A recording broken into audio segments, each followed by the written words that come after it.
Spoiler alert!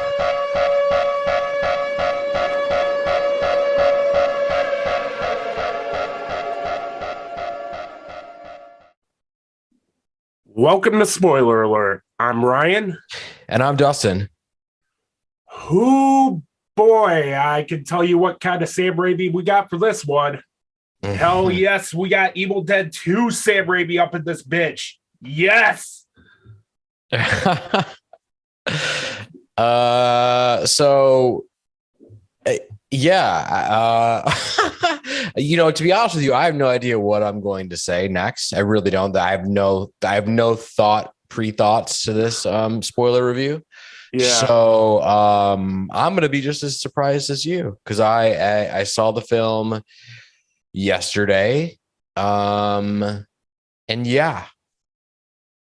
Yeah, I just love that Sam Raimi comes back after 9 years after doing a shut the fuck up and do as you're told movie with Oz the Great and Powerful. And then he decides, you know what? Fuck it. I'm going to make an 80s PG-13 dark ass superhero movie in the MCU. And I'm like, hell yes. Yeah.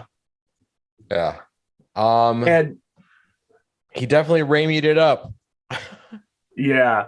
And when I was reading like some of the social media responses on Twitter, and I posted this in my personal Facebook, I'm like, something tells me I'm really going to like this movie.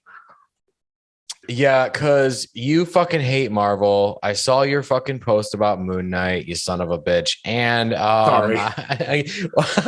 Well, no, you know what? That's another discussion. But Yeah. but traditionally, you're kind of a Marvel hater. You think just to give an overview that they're too cookie cutter. And I respect those points. Yeah. Whatever.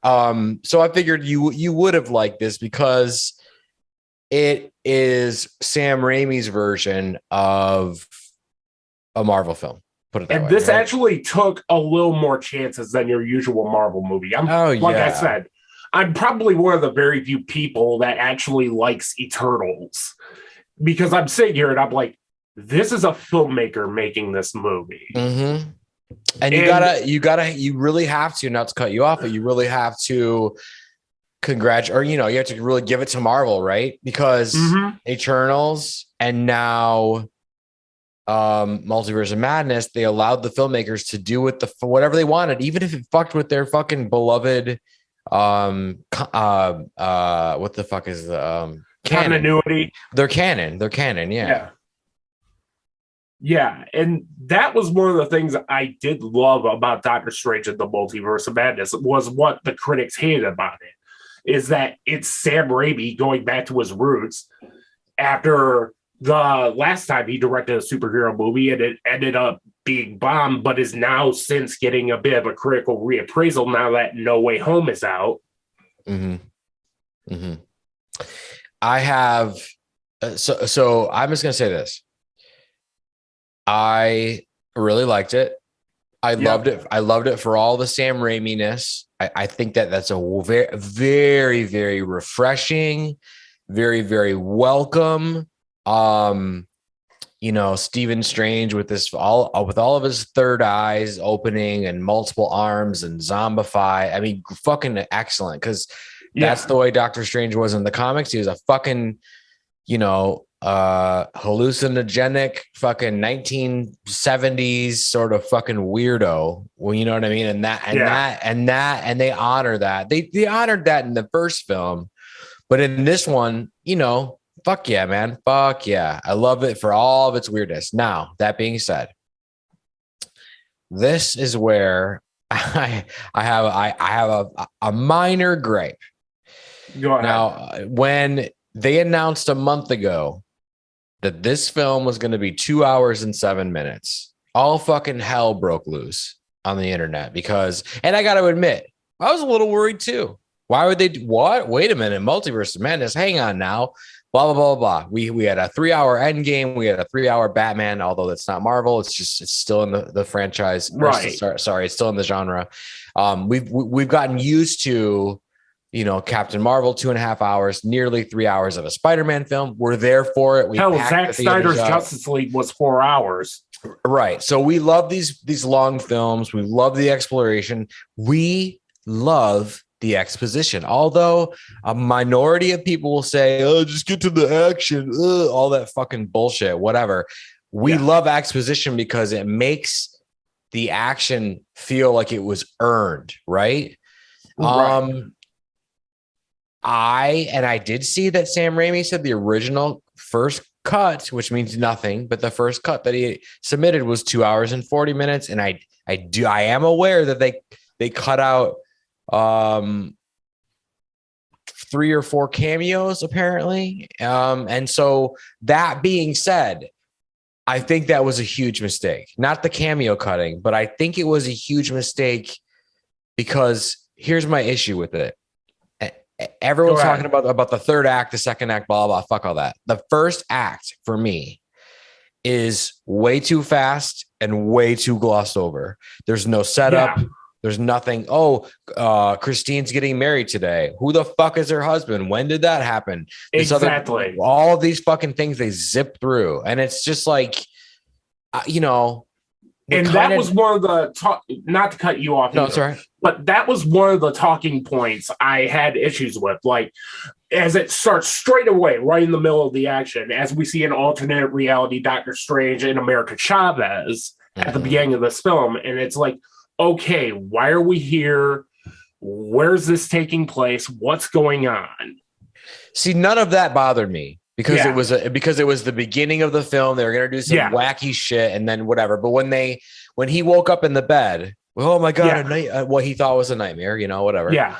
And he just hops up out of bed and he puts the watch on and he heads off to the church for his fucking, the love of his life's fucking wedding, for God's sake. There's no exposition. He's just at the wedding. Yeah. It felt very forced. To be honest with you, Ryan, you know what it felt like? It felt a little Morbius-y. Yeah. Where it's just like, okay, like you said, who's this guy? Why should I care? It's just manufactured tension. Right. It's very forced. The fucking Gargantos fucking eyeball monster comes out of nowhere and does this thing. I get it, right? But here's the problem. Yeah. Because of what the 10 minutes that came before the monster attack, we didn't earn that action. We didn't earn that monster attack. Now it's just like, hey, I live in the MCU. If I go to this wedding where Stephen Strange might show up, maybe I'll see him fight a monster. Everyone's got their phones out. Ooh, look at this, look at that. There's no exposition on that. Hey, this is the post-Thanos world that we're in. And I hate that. Yeah. That's the problem I had with it. Yeah, I have issues with exposition being too little, like what you're talking about, and too much. Like, for example, in Home Sweet Home Alone, where Keaton Thompson is basically telling Ellie Kemper and Rob Delaney's life story, and we don't see that in action. Yeah, it just, to me, now I'm fucking obsessively fascinated with why they would cut time out and then do reshoots. So I get the canon, the continuity. I understand that. But is this film 2 hours and 7 minutes because that's what Raimi wanted? Or is it 2 hours and 7 minutes because something else happened? And if so, what is that something else? Oh, let's not forget, this is a Kevin Feige production. God, when I saw that in the post-credit scene, I was like, when I saw that at the end credits, I was like, oh, fuck you, man. Marvel Studios is Kevin Feige production. Yeah, well, now he's getting paid more credit. Yeah. Greatest producer in the history of film, probably. Yeah. Yeah, and it's just like, okay. But I get what you're saying. You're also seeing a little bit of shut the fuck up and do as you're told Sam Raimi in that scene too. And Marvel's never done that. Yeah. They've never shoehorned some entire thing in and then zip through it. They might try to shoehorn things in. That's why, to be honest with you, that's why Marvel works to me. That's why Marvel has worked over 30 films because, right? Think of what people were screaming when Captain America First Avenger came out. Think of what people were screaming when Guardians of the Galaxy. Oh, we're going to see, you know what, like, people were screaming, but it would have been so easy for Marvel just to fucking, oh yeah, let's fucking throw Deadpool in there. Oh yeah, let's fucking throw Reed Richards in there, or whatever the fucking their thing is, right? So they've never done that. They build on their time. They build quiet, they build slowly and subtly. Right. And listen, because they do that, and they have gloves, you know, white gloves on for it and shit, and they're taking their time with it. They're putting a lot of creative thought into it, and they have these retreats and all that. They pull it off. That's why Endgame was not some fucking cornball, you know, Muppet fucking finale that did. Endgame felt so earned, man. Yeah. And that's why it works. Yeah. And I have my issues with Endgame, but I do feel it is a really good movie for what it is. Yeah, dude. I mean, you spent 10 years with all of these characters. You spent 10 years with Robert Downey Jr. at that point, and all of these things, right? And like, you know, his arc is so dude, him and Captain America's Tony Stark 1, Captain America 2 of the greatest fucking theatrical comic book fucking character arcs of all time in history and film. So well done. His anxiety, his PTSD, his death, you know, all of that. And Captain America's clearly isn't over just yet, but what we got of it, beautiful. Again, Ryan, they're both earned, right? So with this Doctor Strange movie, to be like, I had a nightmare, that's weird, and it's, you know, the audience is like, well, I'm sure that's going to come back in a little bit. We in a little bit, like 15-20 minutes down the road, not 5 minutes later. Exactly. At Christine Palmer's wedding, for God's sake. You know, and for bonus points, what's her husband's name? Exactly. I don't know it. Right. You don't know it because they didn't even tell us. I'm sure that they kind of zip through it. Yeah, she mentioned it in passing about getting an autograph or something. Mm-hmm. That's it. But that goes to my next point. Like, it's still a well-made movie. Yes, it is.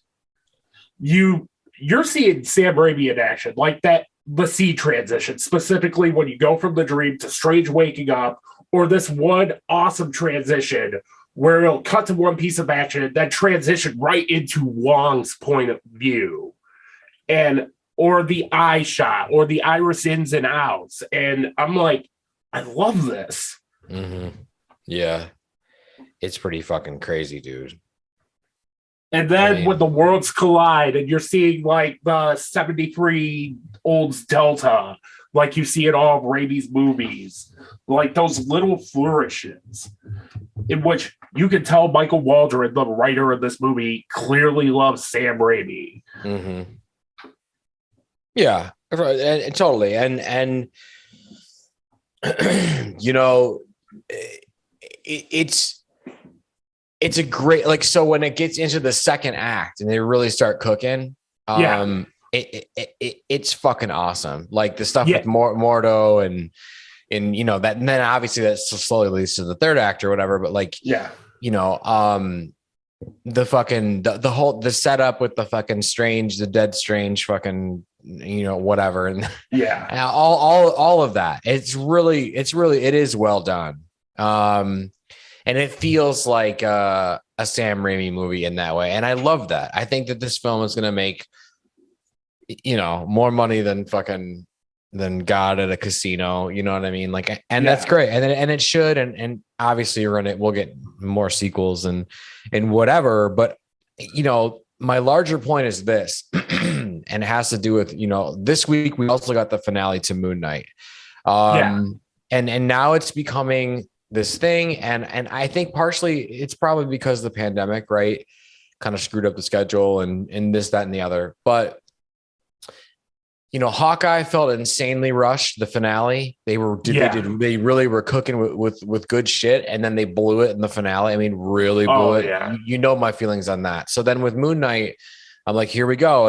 And with Moon Knight, I was really happy every time I turned an episode on, I press play and then pause real quick to see how long it was. And I'm like, wow, 52 minutes, 53 minutes, 52 minutes, 53 minutes. What happens when I get to the finale? 43 minutes. And that being said, yeah, it left a ton of shit unresolved. And it felt, and I've been in little battles with trolls all week because of what I said, but it felt insanely rushed. exactly. Like the video I'm kind of outlining right now, I'm not sure if I'm going to do it or not, is I'm going to deep dive both Subconscious Patrol from season 3, episode 8, Subconscious Patrol from Doom Patrol, and episode 5 of Moon Knight Asylum, and explain how in one episode Doom Patrol does this better than Moon Knight. Well, and here's the thing though, that, and I'll connect the dots for you. Yeah. If in 1 week we get an incredible show with a subpar finale, it's like 80%, 75%, sure. It didn't tank and do like a fucking 30% like Hawkeye, but or whatever. And then we get a Sam Raimi Doctor Strange 2 movie that sort of rushes a bit, right? Yeah. So that's 1 week in the Marvel universe, a very big week of the Marvel universe. What's going on? And should we worry? Are they rushing? Are they going to become victims of what they long protected themselves before, where Warner Brothers is kind of rush? Is that going to happen now to Marvel? Because is it going to get too convoluted? I saw Feige was on the fucking our Lord and Savior Kevin Feige was on the fucking red carpet, and he said, "Well, as you know, like we're supposed to know this. Loki and Sylvie, screwed some stuff up at the end of Loki, and then immediately after that." Doctor Strange and Spider-Man cast a spell. So those two things weakened the boundaries between the multiverse. And now here we are with Multiverse of Madness. I'm like, what? Yeah. And that gets to my main issue with this movie is the contentification of franchises. Like, in order to understand this movie, you had to have watched the entirety of WandaVision, the Captain Britain version of episode What If, the Captain Carter, yeah, the awesome Doctor Strange episode of What If, all that, and then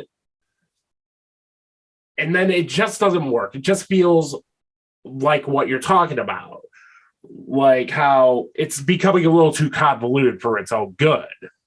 Well, I don't think we're there yet, but I think that these are warning signs. And to be honest, and Eternals was amazing, I thought, but there was a little bit of that too in the end. There was still a little bit of wait a minute, they can do that with this. I mean, there's like a lot of unanswered questions, a lot of shortcuts. So all of this stuff was written, filmed, was produced during the pandemic, and a lot of things suffered because of it. So maybe these cracks in the Marvel verse, right? Maybe they won't become fissures and crack open, but maybe they're just, this is the stuff that, because we're about to go into some very new stuff. I think we still got Captain Marvel, or Miss Marvel rather. A lot of that was filmed during the pandemic, so there might be some problems with that in terms of continuity and rushing.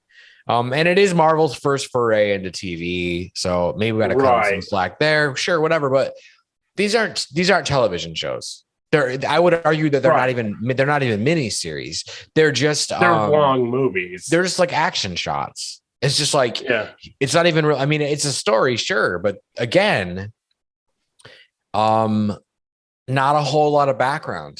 Maybe use the whole fucking hour. What the fuck is wrong with you guys? But again, I think that Marvel can overcome all this. Yeah. It's not like they put out a fucking, an Avengers movie that was just horrendous and fucking, the director was some racist psychopath, they're not in fucking Warner Brothers territory. Well, there's the Age of Ultron. Well, yeah, I mean, wonderful scene where Scarlet where Black Widow cries that she can't have children. Well, yeah, and that was sort of like my tongue-in-cheek joke because he did direct the first Avengers film, right? Yeah. You know, come on, the first and second. So he is but even Marvel was able to manage his ass. You know, it wasn't to the point where, you know, none of the Marvel people came out and said this guy's a psychopath. So for whatever reason, he was on his better behavior or whatever. My point is that I think these things, the rushing, right? It's like that scene in Whiplash. Yeah. Are you rushing or dragging? Rushing or dragging. Yep. Right. They're rushing. Yeah. And speaking of that, like, I wish America Chavez was more of a character in this. To me, she was just a human MacGuffin. You know, I think she's going to be a gigantic part of the MCU going forward. Again, if they would have just kept another 22 minutes in this thing, you would have got what you wanted. So a little bit more fucking that whole thing about their memories, right? Where they step on the pad or whatever. Great fucking plot device, right? But something tells me that wasn't that particular scene was a reshoot because they probably figured, because if you know the thing says in the fine print when the fucking AI voice is talking, like we show you your memories for a low cost. Well, what was the cost? You know, they didn't pay for that. It just happened. Yeah, exactly. And so I feel like there was probably a lot of exposition about her fears and all that. And then, you know, she has that power to beat Scarlet Witch, but, you know, all of a sudden she knows how to use it after Doctor Strange points it out. Yeah. I mean, listen, great fucking message, right? They and even though that was rushed, they still nailed that scene. And her fucking showing Wanda, be careful what you wish for, bitch. Here's what you want, and just crushes Wanda. Like, and she's fucking and great. She's really solid in the movie. She's really good in the movie. I'm gonna butcher this name. Xochitl Gomez is really good in this movie. Yeah. It's just that she just felt more like a MacGuffin to me than actual character. Well, with her training with Strange and Wong and you know, her having a relationship with Strange as a friend, you know, the kind of like Peter Parker never really was friends with him. So I thought that was kind of cool that, you know, their relationship kind of like they were never buddies, but now, you know, at the end, she says, I'm glad that I found your universe, whatever. And he said, me too, kid, me too. I thought that was really cool. And then that was sort of a wink, you know, at us fans that, you know, saw how crappy his relationship was with Peter Parker. He wasn't Tony, you know, and whatever. And so, and I think that's cool because now, you know, maybe he is going to have a little bit of a friendship and an apprenticeship like going on with her or whatever. So I do believe that she is going to be giant going forward. And she's cool. Her powers were cool. I mean, listen, they didn't really hint at this, which I think is another missed opportunity.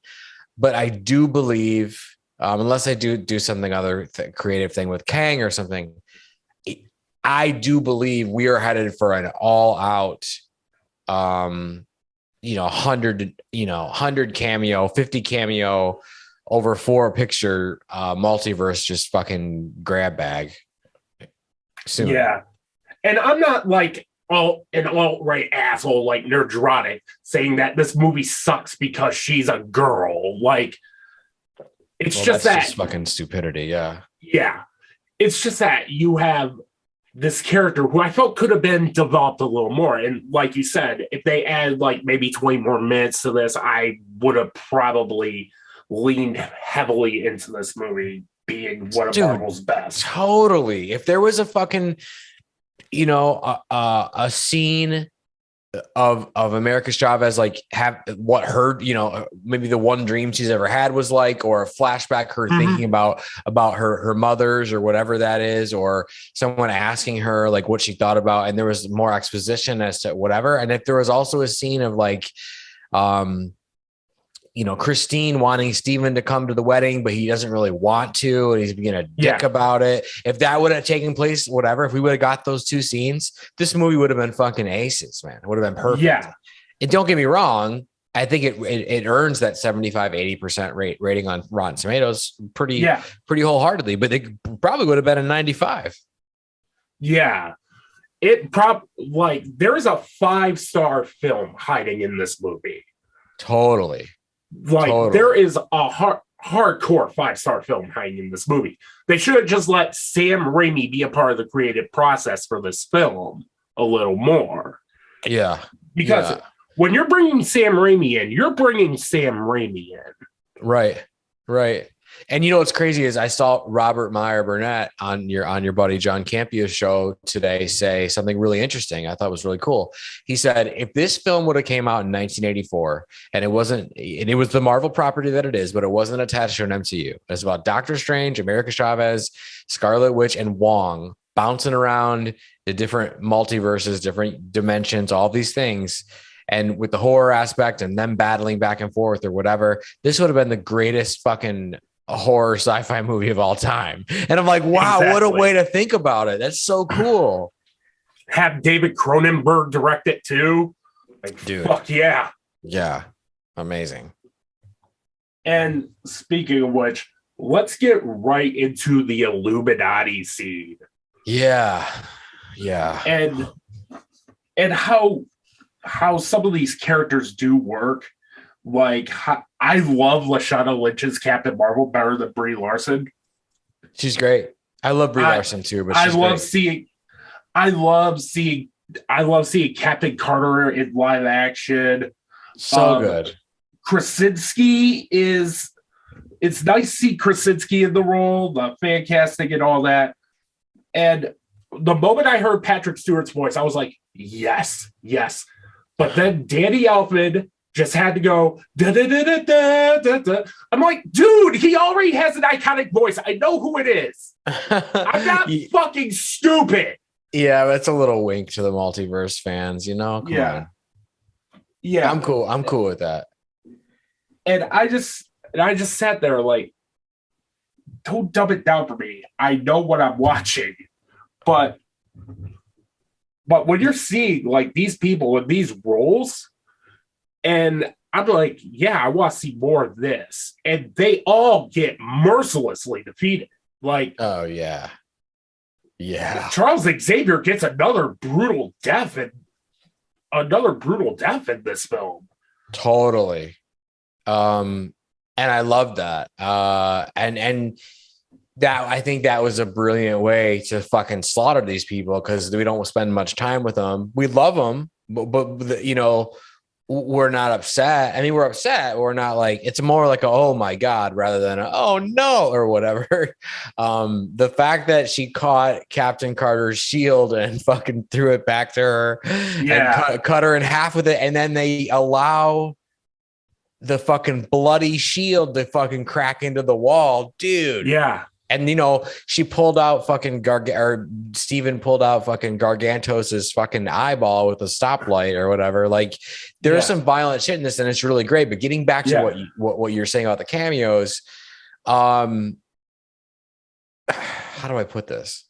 I'm really glad that they kept it light. First of all, I'm very whatever. However, if this was Cameo Fest 2022, I would have hated it. Yeah, if Affleck's Daredevil was just like up on a rooftop, like, I mean, then we're in Morbius territory, you know? Yeah. And they were smart because they did earn these cameos.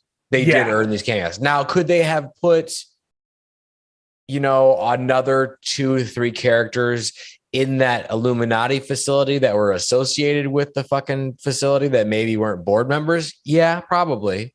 You know, could they have had fucking Tom Cruise's fucking Iron Man, like, you know, up on a fucking view screen because he couldn't be there or something, bitching about how he's not officially part of the fucking whatever, but they're having a mechanical issue. Yeah, they could have done those things, right? But Tom Cruise also comes with major money too. Yeah, well, I'm glad that they played it light. But this was a case of people's expectations defeating their own fucking feelings about the film, because Right. people were so hyped, dude. People were so hyped, and when Mordo showed up, you knew it was coming. And you're like, okay, now we're in the facility and whatever. There's some great shout outs. Like she talked about the Baxter building or the Baxter Association or whatever she said. And, they talked about, and then Strange has that love of fucking, people who charted singles. And when Krasinski says, something, Fantastic Four or whatever, he said, didn't you guys chart in the 60s? Which is like a really cool, like, wink. And it could also mean a lot more, because I'm really hoping that they do a Fantastic Four film where it's about like four famous, scientific people that disappeared. And in the first 2/3 of the first half takes place in the 60s or something. And maybe they get stuck in fucking, whatever that city 2023. Well, they get stuck in that fucking quantum realm or whatever, and then whatever. I'm really hoping for that. So that was cool, but I was very surprised to see Krasinski, but I was also very surprised to see Black Bolt. Yeah, played by Anson Mount. I completely forgot about Inhumans. I was like, oh wow. And Feige notoriously hates Inhumans, and every single pundit was like, do you think they would be asked, do you think that they will bring back the Inhumans thing to kind of wink at it? And everyone's like, no, Feige hates Inhumans. He would never do that. They tried to bury that thing, and here we are. I love that. Yeah. Well, whether you like it or not, Inhumans is now part of the MCU. Yeah, and it's going to be interesting to watch the YouTube breakdowns, like, New Rockstars and Emergency Awesome and all these dudes that I love on fucking on YouTube, like, break the shit down, because there's a lot there. I did see some people complaining that this really wasn't the multiverse of madness. It was kind of the multiverse. We only really stay in one or two of them for a couple of minutes, which is kind of an interesting point. Yeah, but like I said, it needed to get its job done, and I felt that did it well. Who would you have rather seen? Like swap out some of those cameos. All right, swap out some of the cameos. Here we go. If we're gonna go that route, if we're gonna go about that route, if we're doing the Illuminati, I am going all the way back in Marvel history here. Okay. And I wonder what the fuck they're gonna do. Like, Krasinski's Fantastic Four costume was like very fucking comic book accurate, to the point where it looked kind of corny, which is cool, because so did fucking Actually, let's bring in Michael Chiklis as Ben Grimm. Nice. Because whether or not you like those Fantastic Four movies, Michael Chiklis and Julian McMahon were both great at those roles. Yeah. And that would have been cool to see that Fantastic Four, Reed Richards there too. But I mean, come on, John Krasinski, they fucking did it, I'm gonna say I really wanted to see a Tom Cruise Tony Stark. That's I don't know why, but that's just me. Yeah. And that would have been interesting to see. Yeah, totally. Especially with all the Ultron bots. By the way, was that James Spader's voice? I didn't catch that. Yeah, it was very quick. Mm-hmm. Some Ultron. People were screaming in my theater, so I couldn't tell. Which is always fun or whatever. Well, who else? Who else would we have loved to see? I want to say Magneto, but I don't, because I'm just really over both versions of Magneto. I hope we get a young, different take on Magneto coming up.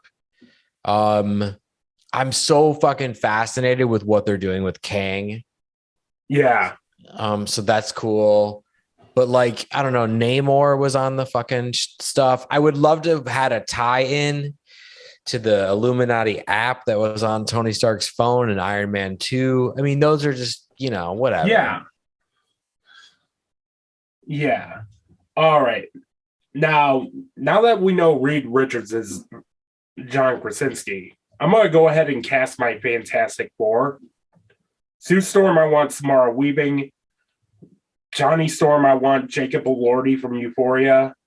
And for Ben Grimm, I want Bill Hader. Wow. Because that'll probably be MoCat.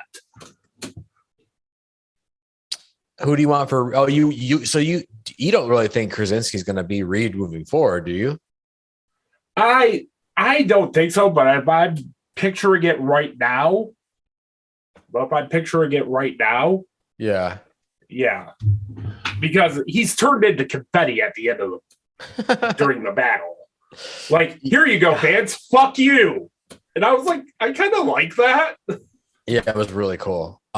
His powers are really corny too. It's going to be interesting to see how they do that. Yeah. How they update Fantastic Four for a modern day. Yeah. Because I mean, Jesus, like, we don't have enough time in this video to talk about how much they've struggled, obviously, right? Yeah. And I hope that I hope they don't go with Doctor Doom for the villain either. Hope they do something even weirder. I don't either. Like maybe set up Galactus or something, or the Bone Man, something like that. Something weird, man. Something weird as fuck. I do think that we're going to probably have to start getting the mutants here soon, but I feel like that's probably still a ways out. But then again, I don't know. I think that this film, it's like they're really trying to train us on the rules of the multiverse. Yeah. They went, even though fucking what's his name? Mysterio was not from the multiverse. He claimed to be, and he also was like a smart scientist guy who clearly had knowledge of the multiverse. So he talked about the multiverse, and S.H.I.E.L.D. believed him that he was from the multiverse back in Spider-Man Far From Home, which is all the way back in 2019, which is kind of cool. So they're starting there. And then now, obviously, WandaVision a little bit, and then Spider-Man No Way Home, and then now Doctor Strange Multiverse of Madness. I really think we're going to get one or two more little teases, and then we're going to get a full-blown fucking Secret Wars. Yeah, exactly. Now, do you think that cameo was teasing at the end with Charlize Theron? Clea. Yeah. I don't know that character. I don't know that character either, but I did a teeny bit of research. Apparently, she used to work for Dormammu, and she goes on to become Doctor Strange's wife. Oh, wow. For the comics. Wow. Because I was like, okay, I know that's Charlize Theron, but who is she playing? Mm-hmm. Because for a second, I thought it was Psylocke. And I was like, okay. Well, for a like microsecond. Kombat character. Yeah. But yeah. But in that third act, though, like, I loved how dark it got. Me too. In which she's being offered for like sacrifices and everything. It turns into a straight up horror movie in the third act. Doctor Strange is possessing the corpse of an alternate reality Doctor Strange. Love it. And you have Elizabeth Olsen just straight killing it in the scene. Yeah, I mean, and again, the body was placed in the first 10 minutes, right? Yeah. And whatever. We knew it was going to come back. Kind of the Chekhov's gun of the movie. Yeah, and so they kind of set that up, but then also they definitely earned that third act strength, and it was awesome, dude. Like, and then you do these really cool things. This is what I mean when I say I love it when a filmmaker does an MCU movie. When they're having the fight with the musical notes and Danny Elfman's breaking out his electric guitar and shit. Dude, that was crazy. I forgot about that. And then dude just performed shirtless at Coachella at 68. Like, you can tell he's having the time of his life with this score. Fuck yeah. And I love when a score is a part of the film. Yeah, me too. Like the Batman, holy fuck. Yeah. Yeah. Where it's like playing an active role in this. Yeah, and we visit with fucking a darker version of Stephen Strange he has a Yeah. fucking literal third eye. And I have a feeling that scene was different before they cut and reshot or whatever. Him being impaled on a fence. I'm not sure how that, whatever, but because the Doctor Strange that apparently killed Thanos was sentenced to death for causing a ripple. Dude, by that killing was Thanos. so fucking cool. Yeah, the fact that there is a cameo from Thanos. He's just dead. He's just lying there, fucking dead on Titan. Dude, so cool, so cool. I love that they're gonna harp on the Thanos thing for a long time, because if they were just moving on without mentioning it in every show and every movie, I would be really worried. But like, it's clear to me that they're earning that again. You know what I mean? They're really putting the gravitational weight, whether it's Falcon Winter Soldier and all the displaced people or whatever it is, or the Eternals talking about it, that they're aware, like, this happened. It's a big ass thing. And so whatever. I'm very curious as to where, with it became clear at the end of phase 1 when we had that cameo by Thanos at the end that we knew where it was headed. Yeah. We have no idea right now where it's headed. Yeah, exactly. And that's what I kind of like about phase 4 right now. With Marvel, I usually say at this point, I want Sergeant Pepper. Right now, we're at Revolver. Really great fucking album. But at this point, I kind of want Marvel to be next level, like Sergeant Pepper. Yeah, well, they're definitely taking chances, and you got to fucking reward them for that. They did the Eternals thing, and critically didn't work out for them. Whatever. They did this thing with Sam Raimi, and there's blood and guts and horror and body horror and exploding brains and suicide and all these things in it, which is great. They took a swing with Moon Knight with the dissociative personality disorder or identity disorder. So they are taking chances, Jake Lockley fucking straight up executed Ethan Hawke in the back of a limo. So you got to reward that. They are taking chances. Yeah, so that was one of the very few things I did like about Moon Knight was the reveal of Jake Lockley at the end. Yeah. Totally. I mean, we'll see. What's really crazy about that is there was a promo that Ethan Hawke and Oscar Isaac and is it May Kalami, or I can't think of her last name, but she plays Layla, and they're all in this room, this Marvel waiting room for this promo, and they're going back and forth about blah blah and why aren't we allowed out of here? And Oscar Isaac actually says, like, there's just so many twists and turns, and Ethan Hawke's like, yeah, like the thing on the and the other actors like, no, don't say it. And Oscar Isaac literally says in the promo 2 weeks before it came out, I wonder if people will catch on that in the end it's really Jake, and then Ethan Hawke like quiets him, but he says it. It was there the whole time. No pundits are making videos about it or anything. It's crazy. It's crazy. Yep. So you want to talk about the finale of this film? We kind of. All right. So you want to talk about the big credits? Well, not that, but like the Scarlet Witch commits suicide, basically. Yeah. Kind of.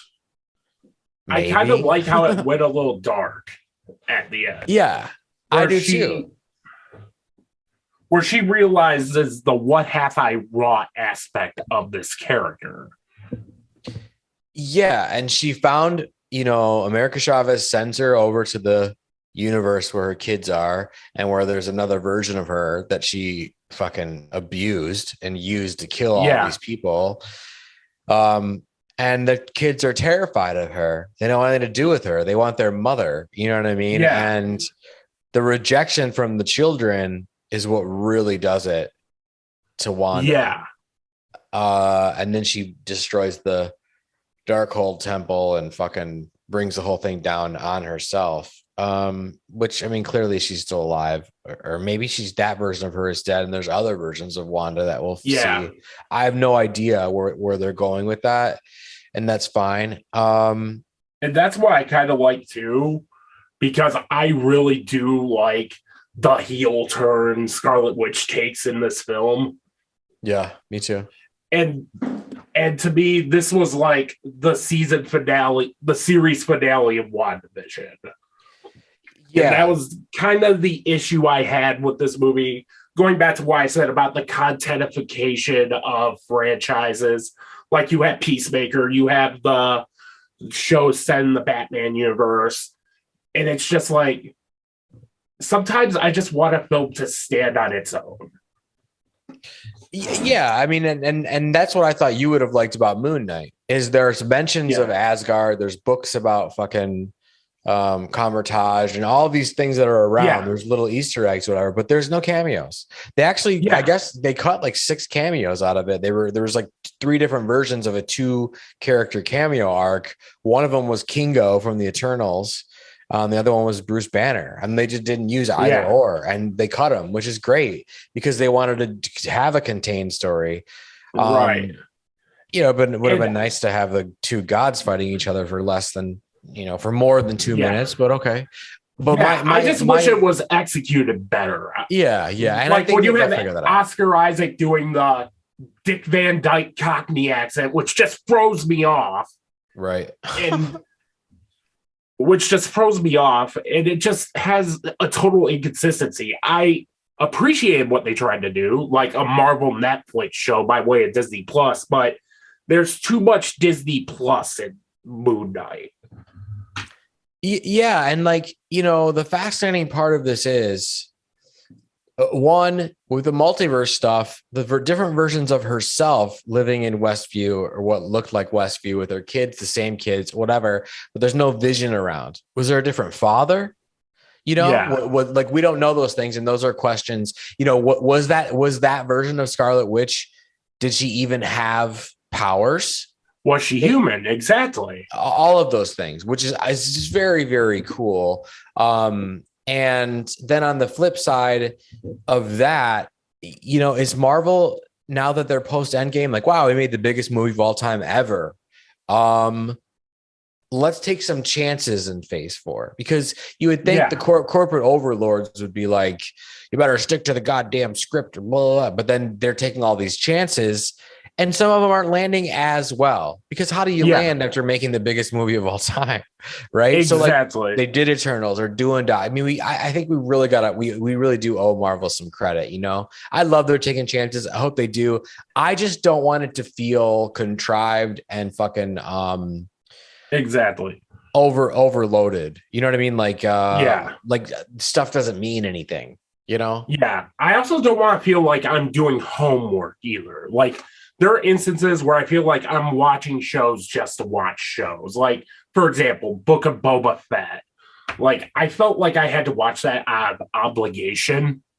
Yeah, I can't do Star Wars. You know why. One of these episodes we'll get to it, but I have a very personal fucking vendetta against Star Wars. I still can't do it. As good as Obi-Wan looks, I'm not doing it. I'm not watching it. So my thing is this film was excellent. I'm willing to forgive moving through the first act so goddamn fast. Doctor Strange falls to the ground screaming with a third eye in his head in the end. He's clearly been affected by the Darkhold. I think more weird adventures. I wouldn't be surprised if they announced in a year that Sam Raimi is coming back to do another one. Yeah. And like I said, I do really dig this movie, but Everything Everywhere All at Once kind of spoiled me. Yeah. And, I'm glad you said that, because it reminded me of something else I wanted to say. Someone else is having this conversation. Like, I'm such a fan of small stories, because the stakes don't. I hate when in every single thing, the fate of the multiverse or the fate of the world, it gets really Jack Bauered after a while. You know what I mean? It becomes like yeah, okay, we've seen this before, like whatever. Like once you go that high, like as Endgame, it sort of feels convoluted a little bit. So I really hope that like, you know, we have a Blade film that's more of a personal story. We have a Midnight Suns team up that's more about some fucking, you know, fucking coven of enemies that's whatever. And it doesn't have to be this. You can save. I mean, even if they did the Doctor Doom and he was just trying Yeah, to do something else, it was a smaller. I want smaller stories. I really do. And I think that they said that that's what they were doing post Endgame. We're doing a lot more off on their own things that will eventually come together. But also too, there is theories floating around right now that, you know, certain films are gonna like they're gonna expand the Marvel universe even more, but in a way that you don't have to keep up with all of it. You can keep up with what you choose, like the more Midnight Sun supernatural team up movies that they're building to, right. and then like the more fucking, you know, run and gun kind of Daredevil, Punisher, whatever sort of stuff, and then and eventually once every 10 years they come together for one big blowout. I really hope they do that, man. Yeah, but the one thing I really did love that bookended this movie, Bruce Campbell just basically turning to the camera and saying it's over after beating the shit out of himself for like 2 minutes on camera. Yeah, that was fucking hilarious. God, I love Bruce Campbell. All right, Dustin, what star rating would you give this? 5 being the highest. Yes. I'll give this a 4. Guess what? That's my star rating too. Hell yeah, man. We finally fucking coalesced on something. Yeah.